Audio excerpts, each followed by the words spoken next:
বাতৰি কাকত বা সংবাদ মাধ্যমৰ এটা কনফিউজন আছিলে যিখিনি মাসুল বৃদ্ধি কৰা হৈছিলে এই মাসুল বৃদ্ধি অকল কাৰ্ডৰ পেচেণ্টৰ ওপৰতহে কৰা হৈছে তাৰ মানে যাৰ আয়ুষ্মান অসম কাৰ্ড আছে আয়ুষ্মান ভাৰত কাৰ্ড আছে মেডিক্লেইম আছে ইন্স্যুৰেন্স আছে বা কৰ্পোৰেট সেক্টৰৰ পেচেণ্ট আছে তেওঁলোকৰ কাৰণেহে বৃদ্ধি হৈছে সাধাৰণ মানুহৰ কাৰণে এই নন কাৰ্ড হোল্ডাৰ সাধাৰণ মানুহৰ কাৰণে কোনো মাসুল বৃদ্ধি হোৱা নাই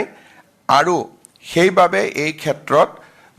যি বাতৰিত ওলাইছে বাতৰিটো তথ্যৰ ওপৰত সন্নিবিষ্ট নহয় কাৰণ আমাৰ কৰ্কট প্ৰতিষ্ঠানত 98% পেচেণ্ট 98% পেচেণ্ট কাৰ্ড লৈ হাতত যায় গতিকে তেওঁলোকে কোনো মাসুল দিব নালাগে তেওঁলোকে বিনা পইচাত সোমাই বিনা পইচাত ওলাই যায় এই যি মাসুল লোৱা নলোৱা এইটো ক্যান্সাৰ ইনষ্টিটিউট আৰু অসম চৰকাৰৰ মাজত যদি দাম বৃদ্ধি কৰিছে অসম চৰকাৰে দিব লাগিব যদি দাম বৃদ্ধি কৰিছে তাক ভাৰত চৰকাৰে দিব লাগিব যদি দাম বৃদ্ধি কৰিছে তাক ইন্স্যুৰেন্স কোম্পানীয়ে দিব লাগিব যদি দাম বৃদ্ধি কৰিছে তাক ONGC অইল ইণ্ডিয়াৰ দৰে কৰ্পোৰেটে দিব লাগিব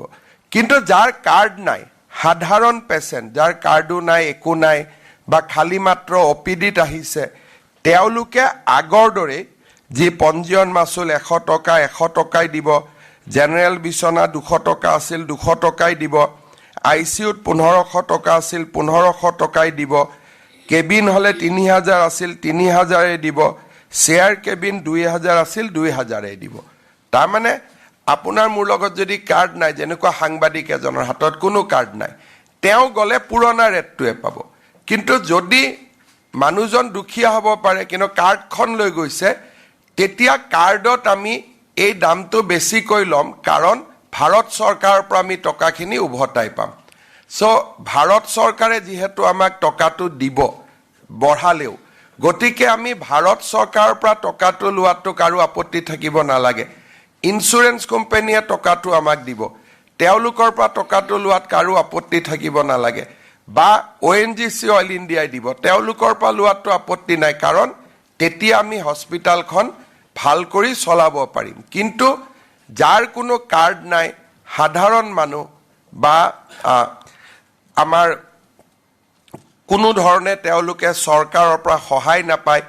তেওঁলোকৰ কাৰণে দাম আগৰ দৰে থাকিব গতিকে মই ভাবো যে 10000 টকাটোক বাদ দি কোনো নিগেটিভ অৰ্ডাৰ নাছিলে আৰু 10000 টকাটো আমি তেওঁলোকক নলবৰ কাৰণে ইতিমধ্যে নিৰ্দেশ দিছো